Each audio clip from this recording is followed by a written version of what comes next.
Kamusta? Ako si Celia. Isang simpleng babae mula sa probinsya. At marahil, hindi ko inaasahan na darating ang araw na isusulat ko ang kwento ko. Bawat araw na lumilipas, ang puso ko'y nagsisilibing kalungkutan at kalituhan. Minsan iniisip ko kung kaya ko pa bang ipagpatuloy ang buhay ko sa ganitong kalagayan. Pero sa lahat ng ito, natutunan ko na may mga bagay na hindi mo na kayang iwasan, mga nararamdaman na hindi mo kayang kontrolin. Gusto ko sanang maging maligaya, ngunit may mga pagkakataong ang puso ko'y naguguluhan. Gusto ko sanang maging malaya, ngunit ang tadhana ay may ibang plano para sa akin. Minsan, nahulog ang tingin ko kay Sandro, ang aking amo, isang lalaking puno ng misteryo. May isang araw, habang ako'y naglilinis sa kaniyang study, hindi ko inaasahan na mapansin niya ako. Hindi ko rin matandaan kung kailan nangyari, ngunit mula noon, hindi ko na siya kayang kalimutan. Ang mga mata niya, parang mga bituin na naglalabas ng liwanag na aking sinusundan. Ang bawat pagtingin niya sa akin, parang may kuryente na dumadaan. Sa katawan ko, isang kuryente na hindi ko matanggihan. Hindi ko rin malaman kung anong nangyayari sa akin. Ngunit ramdam ko ang mga mata niyang palihim na sumusunod sa bawat galaw ko. Bawat pagdapo ng kanyang kamay sa aking balat ay parang isang apoy na nagpapainit sa aking kaluluwa. Tuwing pinapalitan ko ang mga gamit sa kanyang kwarto, nakakaramdam ako ng mga sensasyon na hindi ko kayang ipaliwanag. Parang may mga haplos na dumaraan sa aking katawan. At tuwing tatagilid ako, iniisip ko na sana ay makita ko siya sa ibang paraan, hindi bilang amo, kundi bilang isang tao na may parehong nararamdaman tulad ko. Hindi ko alam kung anong nangyayari sa akin. Ngunit alam ko na may isang bagay na humihila sa akin palapit sa kanya. Sa mga gabing ako'y nag-iisa, ang kanyang mga mata at mga salita ang bumabalik sa aking alaala. Ang mga pagkakataon na madalas niya akong pasyalan, ang mga tanong niyang, "Kumusta ka?" ay may halong kahulugan. Bawat sagot ko'y may tinatagong kabuntot ng matamis na pananabik.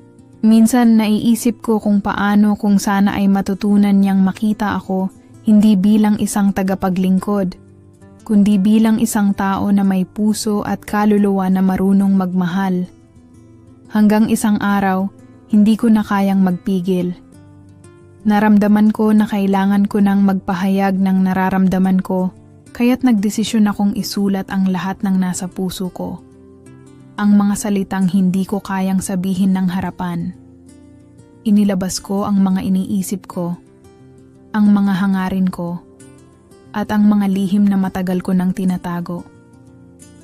Hindi ko alam kung ano ang magiging reaksyon niya, ngunit wala na akong takot. Ang puso ko'y puno ng kabog, ngunit alam ko na kailangan ko nang gawin ito. Isang liham, isang pagsisiwalat, at isang pagkakataon upang matutunan ko kung saan magdadala ang mga nararamdaman ko. Nandoon ako, nakaupo sa aking kwarto, ang liham na nakasulat sa papel, at ang mga salitang tila nagsisilibing gabay sa aking desisyon. Hindi ko alam kung ang bawat salita ba'y magiging daan upang ako ay tanggapin o maging dahilan ng mas malalim na hiwalayan. Ngunit, isang bagay ang tiyak, hindi ko na kayang magpigil pa. Kailangan ko nang sumugod, kahit ang puso ko'y puno ng takot at pag-aalala. Pagkatapos ng ilang sandali, pinirmahan ko ang liham at inilagay sa sobre. Bawat paglipas ng oras ay parang isang mabilis na pagtakbo ng oras, na parang naghihintay ng isang bagay na hindi ko kayang kontrolin. Laging umaasa, ngunit hindi sigurado kung ano ang magiging sagot niya. Nais ko lamang maramdaman na hindi ko na matandaan kung gaano katagal bago ko unang naranasan ang pagdampi ng kamay ni Sandro sa balat ko. Hindi ko alam kung paano nagsimula, pero ang bawat sandali na magkasama kami, kahit simpleng pagtulong ko sa kanya, ay may mga hindi maipaliwanag na emosyon. Isang gabi, habang ako ay naghuhugas ng pinggan sa kusina, naramdaman ko siyang dumaan malapit sa akin. Lumingon ako at nakita ko siya. Ang mga mata niyang puno ng mga tanong.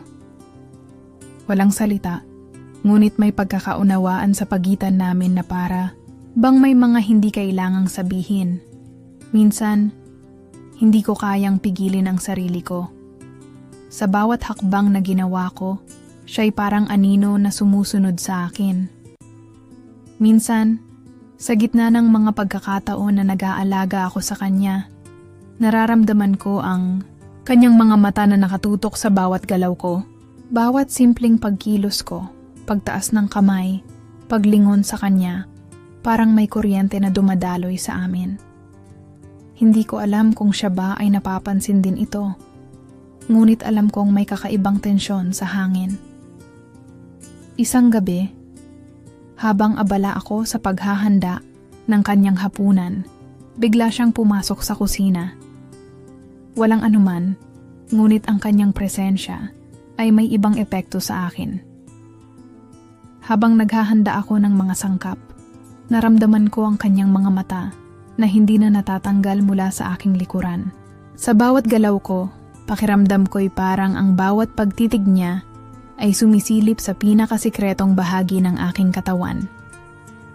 Napansin ko na hindi siya kumikilos, parang nagmamasid lamang. Hindi ko alam kung bakit, ngunit may naramdaman akong init sa aking katawan na hindi ko kayang ipaliwanag. Nakita ko siyang lumapit at tumayo sa aking tabi. Walang salita, pero ang mga mata niya ay nagsasabing mayroong hindi kayang isatinig. Nararamdaman ko ang init ng katawan niya sa bawat paglapit niya at hindi ko kayang alisin ang aking tingin sa kanyang mukha. May mga sandali na parang ang oras ay tumigil. Ang mga galaw niya ay mabagal. At ang bawat hakbang na papalapit sa akin ay may kasamang tanong na hindi ko alam kung paano sasagutin. Ang mga kamay ko ay nanginginig habang ipinagpatuloy ko ang aking ginagawa. Ngunit hindi ko maiwasang mag-isip. Tanging ang kanyang presensya ang aking nararamdaman at sa bawat pagdampi ng kanyang katawan sa aking mga kamay. May parang hindi maipaliwanag na init na naglalakbay sa aking katawan. At sa mga sandaling iyon, parang ako'y naglalakbay sa ibang mundo. Wala nang ibang naroroon, kundi kami. Ang aming mga mata, ang aming mga katawan na nagsisilibing mga magnet na hindi kayang itulak ng anumang puwersa. Hindi ko na kayang magsinungaling sa sarili ko, DJ Serene. Sa bawat pagkakataon na magkasama kami, unti-unti akong nahulog. Nahulog ako sa kanya, hindi lamang dahil siya ang aking amo, kundi dahil sa mga sulyap na ipinapadala niya sa akin. Hindi ko kayang pigilin ang mga nararamdaman ko. Sa kabila ng lahat hindi ko kayang itanggi na sa bawat araw na lumilipas, mas lalo akong nai-inlove sa kanya. Ang mga tingin niyang iyon, ang mga kamay na paminsan-minsan ay dumadapo sa aking balat, ang bawat simpleng pagdampi ng kanyang labi sa aking noo, lahat ng iyon ay nagpatibay sa aking nararamdaman. At sa gabing iyon, habang kami magkasama, nagtagpo ang aming mga mata. Walang salita, ngunit ang bawat sulyap ay may kasamang damdamin na hindi kayang i-explain ng mga salita. Ang mga mata niyang may pagnanasa, ang mga labi niyang may pangako. Ito na ang nagbigay gabay sa aking pusong matagal nang naglalakbay sa dilim. At sa mga sandaling iyon, hindi ko na kayang itago pa. Alam kong ang bawat sulyap at haplos ay may kasamang lihim na aming ikinukubli. Sana balang araw, matutunan niyang makita ako hindi bilang kasambahay, kundi bilang isang babae na may nararamdaman din para sa kanya. Hanggang sa gabing iyon, hindi ko na kayang magpigil. Wala akong ibang magawa kundi maghintay. Puno ng kaba ang puso ko habang pinagmamasdan ko siya mula sa malayo. Ang bawat paglapit niya sa akin ay para bang ang mundo ay tumitigil at ang oras ay nauurong. Hinihintay ko ang kanyang reaksyon, ang mga salitang susunod sa sandaling iyon na matagal ko nang iniisip. Hindi ko alam kung anong mangyayari. Isang sandali ng pagkatalo o isang pagkakataon ng pag-asa. Hindi ko kayang ipaliwanag ang nararamdaman ko. Pero sigurado akong naroroon sa hangin, nakatago sa pagitan ng bawat segundo, ang tensyon na tanging kami lang ang nakakaalam. At sa huling pagkakataon, siya'y lumapit. Wala nang ibang tunog kundi ang patuloy na pag-ikot ng mundo sa paligid namin. Wala nang ibang naririnig, kundi ang malalalim na hininga naming dalawa, ang lakas ng aming mga puso, na tila nag-uusap sa isang wika na kami lang ang nakakaintindi. Tumabi siya sa akin, ang katawan niya ay halos dumampi sa akin. Sa bawat galaw ko, tila may nararamdaman akong init na pumapaloob sa aking katawan. Hindi ko alam kung anong nararamdaman ko, kung ito ba'y takot o pagnanasa, o isang halo ng pareho, ngunit ang tanging sigurado ako ay ang nararamdaman kong pagnanasa na hindi ko kayang itago. Sa wakas, Celia, ang bulong niya, ang bawat salitang, iyon ay parang isang matamis na pagsabog sa aking puso. Walang alinlangan, walang pagdududa. Tanggap na niya ang lahat ng ito. Ang mga salitang iyon ay parang isang pangako. Isang pangako na magbabago sa lahat. Hindi ko alam kung paano magre-react, kung tatanggapin ko ba ang lahat ng ito, o kung magtatago pa ako sa mga saloobin ko.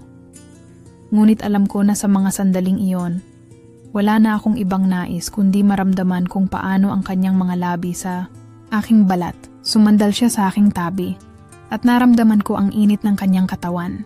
Mabilis ang tibok ng puso ko at halos hindi ko na kayang pigilin ang sarili ko. Ang mga mata ko ay natutok sa kanya, mga mata niyang puno ng pagnanasa, mga mata na nagpapahayag ng lahat ng mga lihim na hindi pa natin kayang ipahayag sa mundo.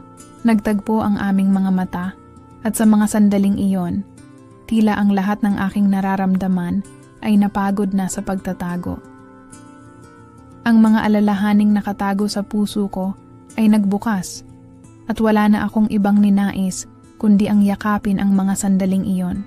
Alam ko na may nararamdaman ka, Celia. Ang sinabi niyang may kaunting pagnanasa. Walang kahulugang mga salita, pero ang tono ng kanyang boses ay may kasamang lihim na ngayon lang ako naranasan. Hindi ko alam kung paano ko gagawin, kung aalis ba ako o tatanggapin ko ang pagkakataon na ito. Ngunit wala na akong lakas na magsinungaling sa sarili ko. Lumingon ako sa kanya at sa aking mga mata, may isang pangako na hindi ko na kayang itago. Hinawakan ko ang kanyang kamay at itinaas ko ito sa aking leeg. Ang mga daliri niya ay parang kuryente na dumadapo sa aking balat. Dahan-dahan, naramdaman ko ang dahan-dahang paglapit ng kanyang katawan. Hindi na niya tinanong kung okay lang ako.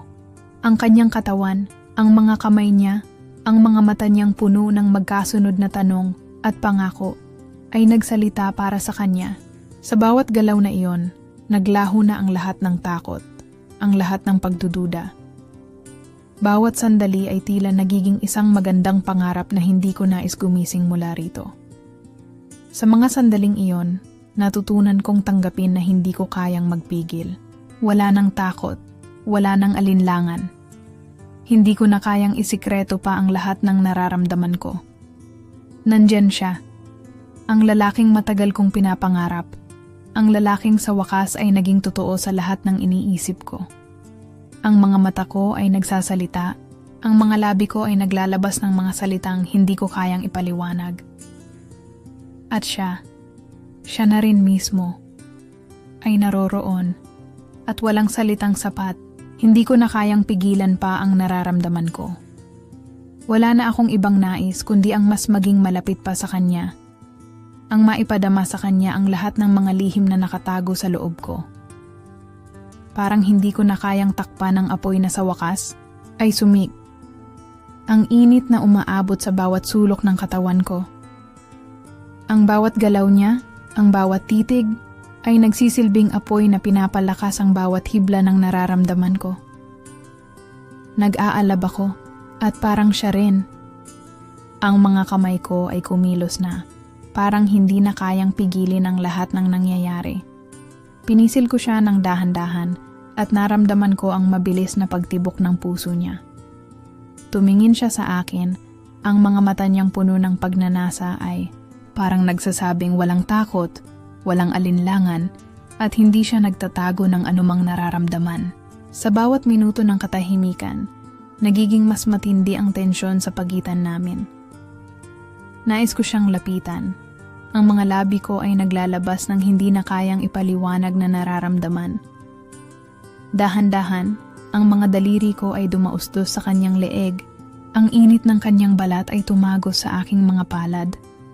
At sa bawat sandali na kami magkalapit, ang puso ko ay patuloy na bumibilis.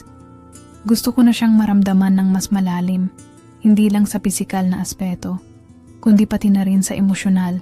Hindi ko alam kung anong mangyayari sa susunod na mga sandali. Pero ang lahat ng takot at duda ay nawala na. Ang init na nararamdaman ko mula sa kanya ay parang apoy na kumakalat sa aking katawan. Para bang ang bawat kilos niya ay may mga pagnanasa at galak na hindi ko kayang itago. Ang mga mata niya, ang bawat paghinga niya, ay nagsasabing ito ay isang gabing hindi ko na muling hahayaang matapos. Hinawakan ko siya at dahan-dahan ko siyang pinapunta malapit sa akin. Para bang ang bawat galaw niya ay nagsasabi ng lahat ng nais kong maramdaman at ang bawat ugnayan namin ay nagiging mas malalim. Ang katawan niya ay dumampi sa aking katawan at sa sandaling iyon, hindi ko na alam kung saan magsisimula at kung saan magtatapos. Ang init mo, ang bulong ko sa kanya, ang boses ko ay naglalaman ng mga damdaming mahirap ipaliwanag. Hindi ko na kayang itago pa ang lahat ng nararamdaman ko. Ang bawat salitang iyon ay parang isang pagsabog ng mga damdaming pinipigilan ko ng matagal. Tumango siya at tumugon sa akin ng isang masarap na ngiti. Ang mga mata niyang puno ng mga lihim ay nagbigay ng lakas sa akin at ang kanyang presensya ay parang isang magnet na hinihila ako papalapit sa kanya. Walang kabiguan, walang takot. Sa mga sandaling iyon, kami ay tila naging isa. Ang bawat pagsulyap, ang bawat paggalaw ng kanyang katawan ay nagsisilbing apoy na nagsimula sa maliit na sindi at patuloy na lumalaki. Bawat sandali na kami ay magkasama, ang pagkakaroon ng init na hindi ko kayang itago ay patuloy na sumasabog. Hindi ko na kayang itago ang mga saloobin ko, ang mga damdamin ko na natutunan kong yakapin, na natutunan kong tanggapin. Nais ko siyang yakapin, damhin ang bawat galaw ng katawan niya at iparating sa kanya ang lahat ng aking hinahanap. Hindi ko alam kung anong mangyayari pagkatapos ng gabing ito. Ang tanging alam ko, ito ang unang pagkakataon na ang lahat ng aking nararamdaman ay nararamdaman din niya. Wala nang alinlangan, walang takot. Ang mga salitang hindi ko kayang sabihin ay napapawi ng kanyang mga kilos, ng kanyang mga mata, at ng bawat ugnayan namin sa gabing ito. Hindi ko alam kung anong susunod, pero alam ko na ang gabing ito ay mag-iiwan ng isang tatak sa aking puso at sa kanyang puso. Hindi ko kayang itago ang nararamdaman ko. Sa bawat paghinga, bawat galaw ko, pakiramdam ko ay parang ang init ng katawan ko ay hindi na kayang pigilin. Ang mga kamay ko ay patuloy na gumagapang sa kanyang katawan. At ang mga labi ko ay hindi na kayang ilihim ang mga saloobin ko. Ang mga mata ko ay naglalaman ng pagnanasa at takot. Takot na baka dumating ang panahon na hindi ko na siya kayang hawakan. Ngunit sa mga sandaling iyon, ang takot na iyon ay nauurong at napapalitan ng damdaming hindi ko kayang ipaliwanag. Habang ang mga labi namin ay nagdikit, ramdam na ramdam ko ang bawat pagkilos ng katawan niya. At sa bawat sensasyon na dulot ng bawat galaw, hindi ko na kayang magpigil pa. Ang mga palad ko ay dumapo sa kanyang katawan. Umaabot sa bawat sulok ng katawan niya na parang hindi ko kayang bitawan siya. Ang init ng katawan niya ay parang apoy na tumatago sa aking mga kamay at ako'y nawawala sa kanyang mga halik. Nawawala sa lahat ng pag-aalinlangan na patuloy na kumakapit sa aking isip. Sa bawat kilos namin, ang init na nararamdaman ko ay tumataas. Ang bawat pagsayaw ng aming katawan ay may malalim na kahulugan. Hindi lang ito pisikal na ugnayan. Ang bawat galaw, bawat titig, ay nagsasabing may mas malalim na bagay na nag-uugnay sa amin. Sa mga sandaling iyon, wala akong pakialam sa kung anong mangyayari pagkatapos. Ang tanging alam ko ay ayokong matapos ang gabing ito na hindi ko naramdaman ang lahat ng nararapat na maranasan ko. Huwag mong titigilan. Ang bulong ko sa kanya habang ang mga labi ko ay dumampi sa kanyang leeg. Hinihigop ang bawat init na nagmumula sa kanyang katawan. Nararamdaman ko ang mga katawan namin na magkasamang humuhulog sa isang kalaliman na parehong kami ang nagdadala. Hindi ko alam kung anong meron sa kanya. Pero sa bawat galak na dulot ng kanyang presensya, parang hindi ko na kayang magtago pa. Ang kanyang mga labi ay nagsalita ng walang mga salita. Ang bawat halik na ipinamumudmud niya sa akin ay may mga pagnanasa na mahirap itanggi. Walang ibang nararamdaman kundi ang kanyang katawan na nakalapat sa aking katawan. Ang bawat kilos namin ay parang isang sayaw na hindi matitinag. Ang mga kamay ko ay gumagapang paakyat sa kanyang katawan. Umaabot sa mga lugar na gusto ko sanang hawakan ng mas matagal, ngunit ako'y natatakot na baka magising ang takot ko at mawalan kami ng lahat ng ito. Ngunit sa bawat galak na dulot ng aming pagkakalapit, isang bagay ang hindi ko kayang itanggi. Ang bawat sensasyon na dulot ng kanyang katawan, ng aming katawan, ay nagsisilbing tulay sa isang bagay na mas malalim. Habang kami ay magkasama, nakatagpo ako ng isang kagalakan na hindi ko pa nararamdaman. Ang mga mata ko ay patuloy na nagmamasid sa kanya. At sa bawat pagdapo ng mga labi, parang lumulutang kami sa isang mundong walang hangganan. At habang ang aming katawan ay magkasamang lumalapit at lumalayo, bawat sandali ay puno ng mga lihim, ng mga pakiramdam na hindi ko kayang ikaila. Walang salita, walang ekspresyon na kayang magpaliwanag ng init na nararamdaman ko sa bawat bahagi ng kanyang katawan. Sa mga sandaling iyon, ang mundo namin ay tila huminto. Ang oras ay parang huminto. At ang tanging bagay na umiiral ay ang bawat galak na dulot ng aming pagsasama. Hindi ko alam kung anong magaganap bukas. Pero sa mga sandaling ito, ang lahat ng aking nararamdaman ay walang ibang nais kundi ang manatili sa kanya. Ang madama ang bawat kilos at bawat titig na siya lang ang makapagbibigay. Ang mga araw na lumipas mula nang mangyari ang lahat ng iyon ay tila nagdulot sa akin ng magkahalong emosyon. Isang parte ng akin ang gustong kalimutan, ngunit may bahagi ng puso ko na nagsasabing hindi ko kayang burahin ang bawat sandali ng mga pagnanasa at mga init na naramdaman namin. Minsan, nagtataka ako kung paano ako makakabangon mula sa nararamdaman kong kalituhan.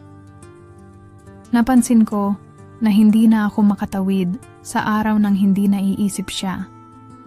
Ang mga tingin niya, ang mga galak na dulot ng bawat saglit na magkasama kami. Pero sa kabilang banda, hindi ko rin kayang ipagkaila ang takot na nararamdaman ko. Takot na baka magbago ang lahat. Takot na baka mawala siya. O kaya naman, takot na baka ang lahat ng nararamdaman ko ay hindi pa sapat. Hindi ko alam kung paano ko haharapin ang susunod na mga araw, ngunit alam ko na kailangan ko siyang kalimutan. Sa kabila ng mga damdamin, kailangan ko ng distansya upang hindi na magpatuloy ang anumang nararamdaman na magpapalakas sa sakit. Pero ang puso ko ang utak ko ay naguguluhan. Hindi ko kayang gawing madali ang lahat ng ito. May mga pagkakataong iniisip ko na baka hindi ko talaga kayang mawala siya sa buhay ko, kahit naramdam ko na hindi ito magiging madali. Nagkaroon ako ng mga pagkakataong mag-isa ako at nagmumuni. Naisip ko kung tama nga bang magpatuloy kami. Ang mga sandali na tila masaya kami ay tila nagdudulot ng labis na sakit sa huli. Ngunit sa bawat sandaling iyon, hindi ko matanggihan na may kabuntot na kasiyahan ang bawat pagtatagpo namin. Hindi ko maiwasang magtaka. Kung nagpatuloy ba kami, saan kami dadalhin ang mga damdaming ito? Ang puso ko ay puno ng katanungan, puno ng mga saloobin na hindi ko kayang ipaliwanag. Hindi ko alam kung anong magiging epekto ng mga desisyon ko sa amin, kung magtatagumpay ba kami o kung madadala kami ng agos ng aming mga damdamin.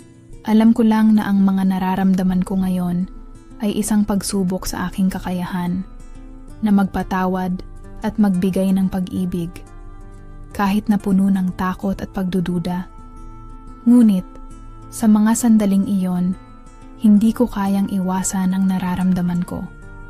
Ang bawat alaala ng mga halik, ng mga mata na nagsasabi ng lahat, ay patuloy na nagbabalik sa akin. Hindi ko kayang kalimutan, kahit na alam ko na may panganib sa bawat hakbang na gagawin ko.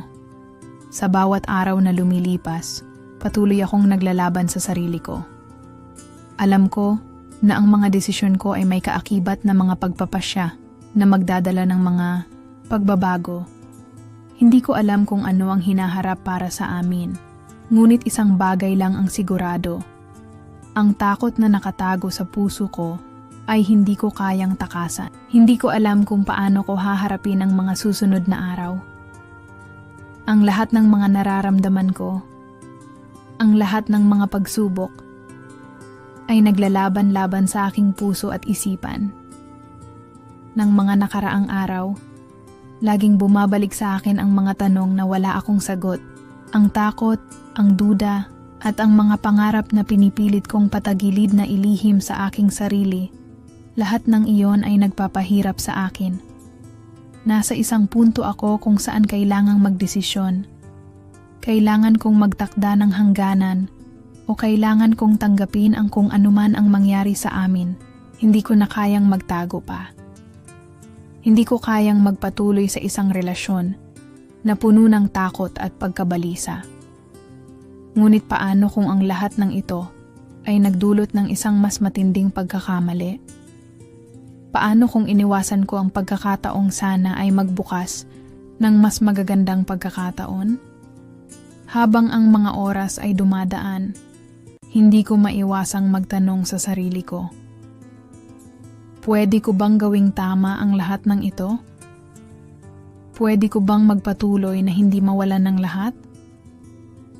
Ang damdamin ko ay naging magulo at ang puso ko ay parang nagtatanong, mahal ko ba siya? O natatakot lang akong mawalan ng pagkakataon? Nang dumating ang araw na iyon, naalala ko ang mga sulyap ng mga mata ni Sandro. Hindi siya nagsasalita. Pero ang bawat tingin niya ay nagdadala ng mabigat na mensahe. Hindi ko alam kung paano siya tatanggapin o kung may pagkakataon pa ba kaming magsimula. Alam ko lang na sa bawat pagdapo ng kanyang mga kamay sa aking katawan, ang bawat halik, ang bawat sandali, lahat ay tila mas matimbang kaysa sa anumang bagay na mayroon ako ngayon. Ngunit sa harap ng kanyang katahimikan, natutunan kong magpatawad. Natutunan kong tanggapin ang lahat ng takot at sakit at nagdesisyon ako na hindi na muling magtago. Hindi ko alam kung anong magiging kalalabasan ng lahat ng ito. Pero nararamdaman ko sa loob ko na oras na upang ipaglaban ko ang nararamdaman ko. Ang isang huling hakbang, isang desisyon na hindi ko na kayang iwasan. Naglakad ako patungo sa kanya. Walang salita, ngunit ramdam ko na alam na niya ang lahat. Nagtinginan kami at ang mga mata namin ay nag-usap na parang hindi na namin kailangan ng mga salita. Ang aming mga puso ay nagkaroon ng koneksyon Isang hindi mababasag na ugnayan na nagsasabing, ito na ang panahon, ito na ang pagkakataon. Sa mga huling sandaling iyon, hindi ko na pinipigilan ang sarili ko. Hinawakan ko siya at bago pa siya makapagsalita, nagdikit ang aming mga labi. Ang bawat sandali, bawat dapo ng katawan ay tila isang pagtatapos at simula ng bagong kwento. Hindi ko na kailangan pang magsalita. Alam ko na sa mga mata niya, sa bawat galaw, nararamdaman namin ang tamis ng isang pag-ibig na walang takot. Matapos ang lahat ng nangyari, nanatili akong nakatayo, mag-isa, sa harap ng salamin. Ang mga mata ko ay puno ng pag-aalala, ngunit may kabuntot na rin na pakiramdam ng pagpapatawad sa aking sarili, sa kanya, at sa aming relasyon. Hindi ko alam kung anong landas ang tatahakin namin ni Sandro. Pero natutunan kong tanggapin na hindi ko kailangang magkaroon ng mga sagot sa lahat ng oras. May mga bagay na dumarating sa buhay na walang kasiguruhan. Ngunit natutunan ko na walang mas masarap kaysa sa buhay na may laman at puno ng pagmamahal. Kahit na puno ito ng mga pagsubok. Habang nagmumuni-muni ako sa mga nangyari, naalala ko ang mga gabing puno ng mga halakhak at mga titig na puno ng kahulugan. Hindi ko kayang alisin ang mga sandaling iyon mula sa aking isipan. Ipinakita sa akin ni Sandro kung paano maging buo, kung paano tanggapin ang ating kahinaan at kalakasan. Ngunit hindi ko rin maiiwasang mag-isip, magtutulungan ba kami upang makatagpo ng liwanag? O ito na ba ang hangganan ng aming kwento? Nang dumating siya sa aking harapan, hindi na namin kailangan pa ng mga salita. Walang kahit anong paliwanag, walang kahit anong kasunduan. Ang mga mata namin ay nag-usap. Minsan, hindi na kailangan ng mga salita upang mapagtanto natin ang nararamdaman ng isa't isa. Mahal ko siya at alam kong mahal niya ako. Ang lahat ng takot, ang lahat ng paghihirap, ang lahat ng hindi pagkakaintindihan ay naging bahagi ng aming lakbay. At sa kabila ng lahat ng iyon, hindi ko alam kung saan kami patungo, pero ang puso ko ay nagsasabing, dito ako, huwag mong iwan. Sabay kaming huminga ng malalim, naglalakad patungo sa isang bagong landas. Walang kasiguraduhan, ngunit puno ng pag-asa. Huwag nating pilitin, ang sabi ko sa aking sarili. Minsan, ang tunay na lakas ay hindi nakasalalay sa kung gaano karami ang ating mga plano, kundi sa kung paano natin yakapin ang hinaharap kahit hindi natin alam kung ano ang darating. Dahil sa lahat ng mga nangyari, natutunan ko na ang buhay ay hindi palaging makakamtan ayon sa plano. Minsan, ang mga bagay na pinakamahalaga ay hindi nakikita sa mga simpleng desisyon, kundi sa mga masalimuot na sandali ng buhay na hindi mo inaasahan. Ang kwento namin ni Sandro, bagamat puno ng mga pagsubok at lihim, ay naging isang makulay na bahagi ng aking paglalakbay. Habang pinagmamasdan ko siya mula sa aking harapan, naisip ko na hindi nabali kung wala kaming mga sagot sa lahat ng katanungan. Ang pinakamahalaga ay nararamdaman namin ang isa't isa. Ang mga simpleng sandali ng pag-ibig na nagdudulot ng kakaibang saya sa kabila ng lahat ng komplikasyon. Tinitigan ko siya at sa mga mata niya, nakita ko ang pagpapatawad at ang pangako na hindi kami susuko. Wala kaming kasiguraduhan, ngunit sa bawat pagtango niya, alam kong hindi na kami aalis sa isa't isa. Ang pagmamahal na nagsimula sa mga sulyap at lihim na halakhak ay naging isang matibay na pundasyon ng aming relasyon. Hindi na ako natatakot, hindi ko na kailangang hanapin ang mga sagot. Tulad ng lahat ng kwento, ang aming kwento ay natapos, ngunit hindi ito natapos sa isang kawalan. Natutunan kong tanggapin na hindi palaging may katapusan, kundi isang bagong simula, isang hakbang patungo sa isang mas maliwanag na bukas, kahit hindi pa ito ganap na malinaw. Sa mga huling sandali ng kwento namin ni Sandro, alam ko na hindi ko na siya iiwan. at alam kong hindi niya ako iiwan. Minsan, ang mga kwento ng buhay ay hindi nasusukat sa tagal o perpeksyon. Mas mahalaga ang nararamdaman at ang mga aral na natutunan sa bawat hakbang. At sa bawat pagtalikod ko patungo sa bagong simula, dala ko ang mga alaala ng mga sandaling nagbigay sigla sa puso ko. At ang pag-asa na, sa kabila ng lahat, ang pagmamahal namin ay magiging matatag, kahit na hindi kami sigurado sa kung ano ang mangyayari sa hinaharap. Ngayon, habang nakatingin ako sa hinaharap, wala akong ibang hiling kundi ang maging masaya at mahalin ang sarili ko sa kabila ng lahat ng habang ang mga araw ay dumaan at ang lahat ng mga pangyayari ay nagsimulang magbago, naisip ko na baka ito na ang katapusan ng aming kwento. Akala ko tapos na ang lahat ng paghihirap at ang mga pagsubok ay nagdulot na ng kalituhan sa aming dalawa. Iniisip ko na baka hindi na kami muling magsama. Hindi ko na kayang maghintay pa dahil sa mga lihim, sa mga takot, at sa mga tanong na hindi nasasagot. Ngunit sa hindi inaasahang pagkakataon, nagbago ang lahat. Isang hapon, habang naglalakad ako sa may bakuran ng mensyon, naramdaman ko ang isang malamig na hangin na dumaan. At sa likod ng pinto, narinig ko ang mga yapak. Hindi ang mga yapak na palaging naririnig ko. May isang lalaki. Mabilis ang tibok ng puso ko. Bago ko pa siya makita, ang init ng pakiramdam ko ay nagsimulang bumangon. Pagtapos ng ilang sandali, humarap siya sa akin, si Sandro. Ngunit ngayon, hindi na siya ang lalaking puno ng lihim at takot. Ang mga mata niya, na dati puno ng alinlangan, ngayon ay puno ng sigla at tapang. "Celia," sabi niya, at ang tinig niya ay nagbigay ng init sa aking puso. Hindi ko na kayang itago pa, hindi ko kayang mawala ka. Gusto kong sabihin sa buong mundo na ikaw ang mahal ko. Ang mga salita niya ay tila dumaan sa aking katawan, bumangon sa aking puso. Ang mga alalahanin, ang mga takot na ilang linggo kong pinagdadaanan ay parang biglang napawi.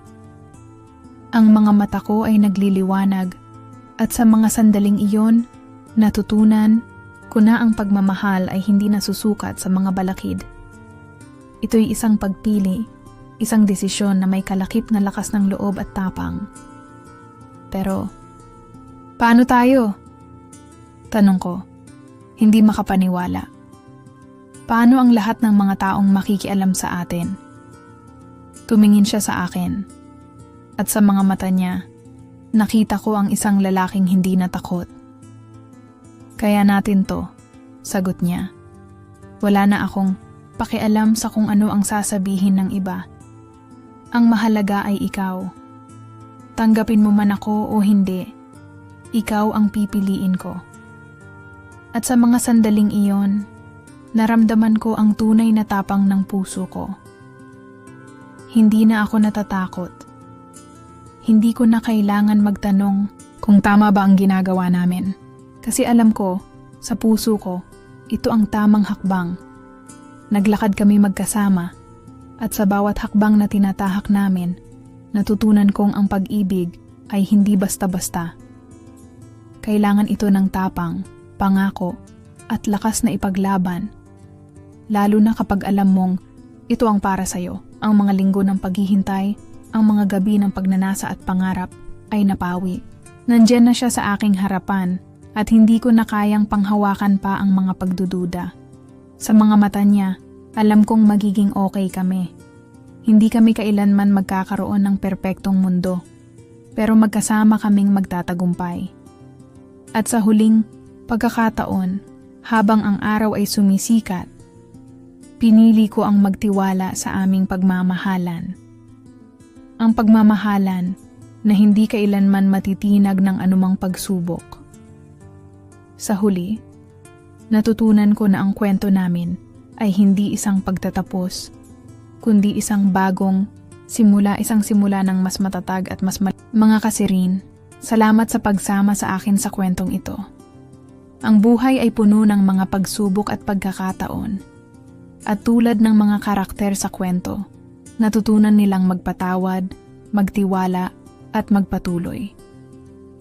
Sana, kahit sa simpleng mga kwento, makahanap tayo ng lakas at inspirasyon sa bawat hakbang ng ating paglalakbay. Hanggang sa susunod, patuloy lang tayo sa pagharap sa buhay ng may tapang at pag-ibig.